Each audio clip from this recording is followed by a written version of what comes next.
Rito, who leads the Class 3 at the moment. Nigel Carr's right in there. Jeff Sharp, James Annabelle, he's having a lot of fun in his Viper. Ruben Martin, he's one of the young guys that Nigel Carr's been bringing through in his Ford Falcon. Dawes and Dave Eyston as well, come in spinner, 171, 172, 173. Very entertaining, those boys. They sure are. Those big flying Fords, so watch out for them.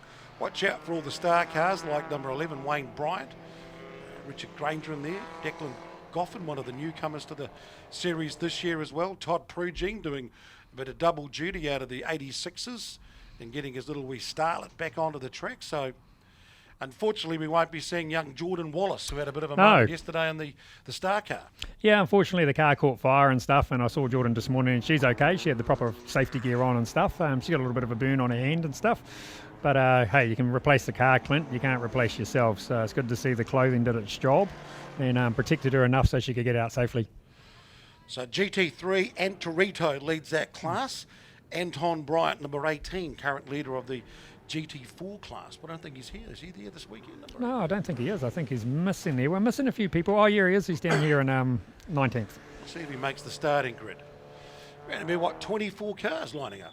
There certainly is. We've got a big grid in here, Kirk, all the home-built cars. So some boys have been tutoring at home, hotting them up, obviously, since the last time I was here, and a few changes and a few new faces. So we see the mighty Mazda sitting there back there on the grid of Mike Dawes. So obviously famous for his TV appearances and stuff. So it'll be interesting. It's his first time on the grid with these guys. So he said driving around his own's been fun, but racing with the cars is quite daunting. Red lights are on. Revs are up. We're racing. And look, all searching for a bit of space as they charge down towards turn one. Nigel Carl, Jeff Sharp, Eyston and co.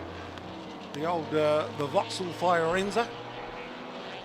So Mark Allen and the Fiorenza, they'll be making the most of its V8 power as you see him come up the inside down the straight and still looking as they head down into turn two. Good looking field around here. You'll see those little wee star cars as they zip around. Jeff Sharp, number 1, 2, 3. And great effort by Jeff Sharp. He was upside down on the gravel track yesterday, Clint, so he hopped out and pushed the car back on its wheels, hopped back in and carried on. Jeez, I tell you what, they've got real characters in those little cars. They certainly have.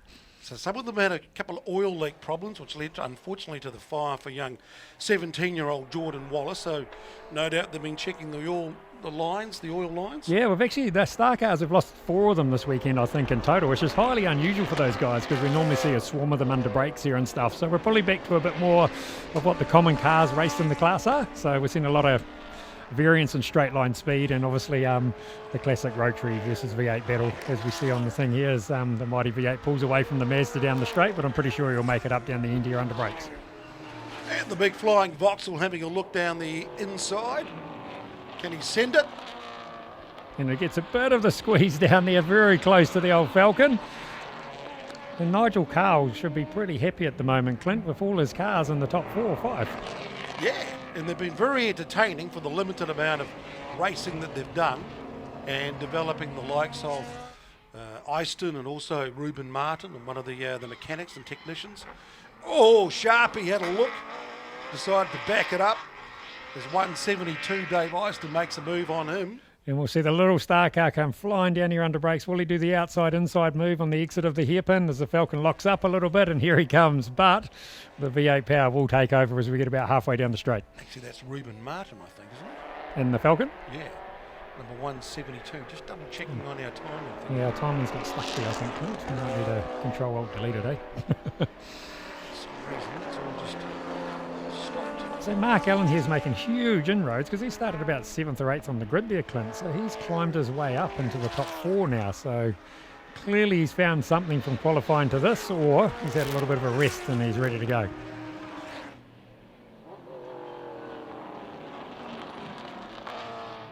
So 3 wide, 2 wide down into turn 1. Mike Dye's making some ground under brakes in the little Mazda. There's the Viper all very wide on the exit, off into the grass, and oh no, no, he's held on to it, he's back on the track.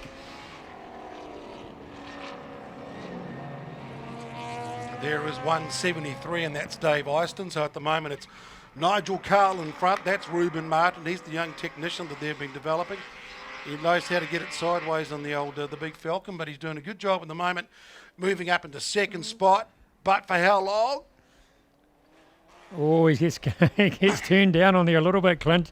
Sharp pretty needs to get past him here. Nigel Carl's actually sneaking away with this, so you should see, is he going to do the big dive bomb around the outside? As a little Star Car's handle very, very good, but no, he can't do it. It's Mark Allen, James Annabelle, Dave Eyston, and Torito here making a move in the Honda.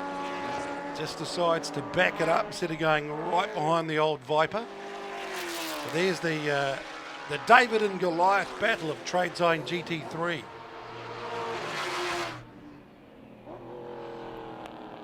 So these boys are racing each other a bit here, so obviously they hold themselves up a little bit there, Clint. And if Mark Allen, you see in the background shot, as he comes around the corner, is catching them. So the Ferenza's got a cracking pace on there, Clint, from nowhere. He's been doing a good job. 23. Mike Dawes in the mighty Mazda.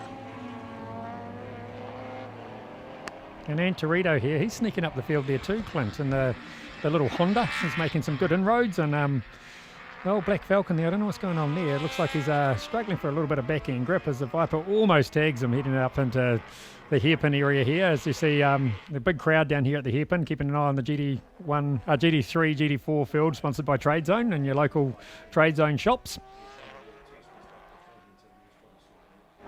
So the drag race is on. Will the Falcon drag the Viper off? Big literage and engine difference here, but no, very even in straight line speed. So the Falcon might struggle for a little bit of power down grip here as he comes around, and the Viper gets a better run onto the straight. Will we have enough momentum to fire it up the inside at turn 1?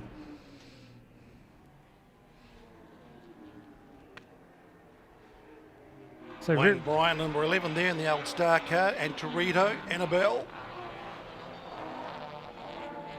Good racing between these guys, but there's a lot of dust around the corner there, Clint. Very wide around turn 1. A bit of Dukes of Hazzard. Jeez, Wayne. Jeez, Louise. I think some of those front boys might have been off the track too there, Clint, as we saw him go off. There's a fair bit of dust around the corner, so we may have seen somebody make a little bit of a mistake there. I just wondered, he took such a wide line going into turn 1, he may have got distracted thinking, what the hell's going on up front there? Yeah, he's probably out in the marbles a little bit there too, so a bit of tyre pick up, and which wouldn't help with him getting around the corner. Smooth and fast, number 141, and Torito in that little wee Honda Civic. He's right up behind the old mighty Mazda now. Trying to get the toe. The Vauxhall Fiorenza, Mark Allen, he's been around for quite a few years. Nigel Snow's now taken over the job from Cameron Jones of actually trying to keep these drivers in check. Yes, he has, mate. We've stepped back to run our businesses in Palms North, and Nigel's doing a great job behind the scenes there to bring all this together. I know how hard it is and stuff, and how much of your personal time you put into it. So good to see some cool cars out here, and the class carrying on as it has done for the last 10 or 11 years. Yeah, bigger fields this weekend for the final showdown with the Speedworks Motorsport NZ Premiership Championship Series here at Hampton Downs. Great weather too, because it was cold, southerly blasting through yesterday. We've had racing here in a cyclone Dobie, I think back in, was it February, March? So great for all the crews and all the drivers, and also for the spectators who are allowed to come along and enjoy some motor racing this weekend, to actually enjoy it in the sunshine. Very pleasant conditions to go fast. It's a great battle between the little Honda and Mazda here, mate. You can see the front wheel drive just fired up the inside. Oh, a bit of a lock up. Big flame out the Mazda's exhaust. Can the Honda do it? Will he squeeze him up? Oh, the Viper's around. He's had a moment. Won't be the first guy and won't be the last around the old hairpin. There's Dawes in the Mazda. So what's his background? I think they got a little TV show going. Sorry, I can't remember the name. It did tell me before I come up here. So it's on Motor Hub app and stuff like that. And I think the celebrities turn up here and have a bit of a skid in the RX-7 to see who can go the fastest. So if you jump on the internet and have a nosy, you'll see people like Murphy and some people from rugby teams and around New Zealand to see who can do the fastest time in it. And giving people a chance to get that petrol-led fix, yep. You know, the old adrenaline buzz. The adrenaline buzz. I'm surprised they haven't had you in it yet, Clint. We've been too busy doing... too busy? What have we been doing? Just work. Work and motor racing. Might have to go down there and see if you can do the driving and the commentary. Exactly. So the Honda's come on really strong at the end here, Clint. He's just fired it up the inside of Mark Allen there. So he's shown a horrendous amount of pace all of a sudden. So Torito and his little Honda, 112.037. How close is that to breaking out? He's been a find of the season, actually. He's Yeah. really, for a new guy coming into the class, and he's got a very cool car. It's really well presented. Looks fantastic with the blue and white stripes and black, doesn't it? Yeah, just like the old big orange McLaren coloured Forenza. Renza. That car's actually been around for probably 25 years, 30 years. I actually knew Russell Dew, who had it originally in the original Kiwi Sports Sedan days, so it's probably one of the highest Ks for a race car in New Zealand at the moment. It's got one of the highest rear wings in the country at the moment. Certainly has. And he's not going away. In fact, he's making a move, trying to come back on Torito as the RX-8 just sort of moves out of the way and gives them a chance to do their own thing. So Mike Dyers has got a lot of black smoke coming out the back of his car at the moment, and he's not too sure what's going on there, Clint. Has Sharp got it, Clint? Last lap. No, Has he got anything for the mighty Falcon? Well, it's Nigel Carl out in front. He's got a nice handy 3-second lead and the smoke pouring out of one of the cars. Oh, he's off. He is going to get him, Clint. Sharp, he's done the old dip it down the inside around the dipper. We just missed it in the TV coverage. Was there a little bit of touching in action, or did he get past cleanly and the Falcon make a mistake on the last lap? Ruben Martin, number 172 in the awesome performance of the big Falcon, but it's going to be Nigel Carl. Checkered flag. And I believe that's the old McIntyre Falcon, is it, Clint? From way back in the old V8 touring car days. And a very good Falcon too if it's from the McIntyre clan. It will be. So Mike Dyers makes it to the end. A little bit of black smoke. We're unsure what's going on there. So he'll be happy with his first outing to come across the line in 6th place. The Nigel Carl stable Falcon makes it to the end. And here comes the Viper. A little bit dirty and a little bit stone bashed, but he is going to make it. And a little wee battle to be the first of the star cars.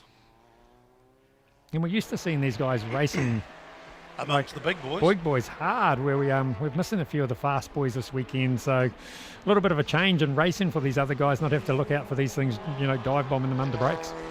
Well, I'm sure Jeff Sharp will remind us, hey mate, I was second in a star car. He was. And he was upside down there yesterday on the gravel trap, mate, and I'm sitting there looking at him and going, I can't believe you hopped out and pushed it on his wheels, hopped back in and drove it back. So one advantage of having a tiny car, I guess. You probably cleaned out the stuff in the rear boot. Not that there is a boot in the star car. So well done to Nigel Carl, number 171 with the Dale ITM Falcon, gets the win. Jeff Sharp in that star car comes home second, followed by Ruben Martin in the blue Performance Repco Dale ITM car. Followed by Torito, Mark Allen, Mike Dawes, Dave Eyston, James Annabelle, Wayne Bryant and Sam Harvey, rounding out your top 10 in the Trade Zone GT3, GT4 showdown.